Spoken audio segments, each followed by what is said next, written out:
வணக்கம்.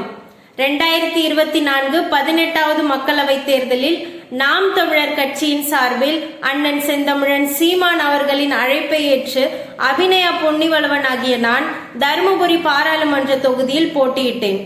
3 விதமான கூட்டணிகள் தங்கள் பிரதமர் வேட்பாளர்களை முன்னிறுத்தி போட்டியிட்டாலும் தங்கள் மாநில உரிமைகளுக்காக குரல் கொடுப்பால் என்ற ஒரே நம்பிக்கையில் சாதிய கட்டமைப்புகளை புறந்தள்ளி வாக்குக்கு பணம் பெறாமல் 65,381 விலை மதிப்பற்ற வாக்குகளை நாம் தமிழர் கட்சிக்கு அள்ளி தந்த தருமபுரி பாராளுமன்ற தொகுதிக்குட்பட்ட வாக்காளர்களுக்கு எனது மனமார்ந்த நன்றிகள்.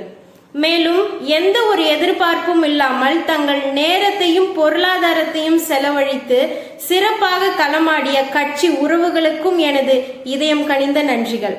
நாம் தமிழர் கட்சிக்கு இதுவே ஒரு பெரிய வெற்றிதான். இதை இன்னும் கூர்மைப்படுத்தி 2026 சட்டமன்ற தேர்தலில் களமாடி ஆட்சி அதிகாரத்தை நமதாக்குவோம் என சூளுரைப்போம். நன்றி. நாம் தமிழர்.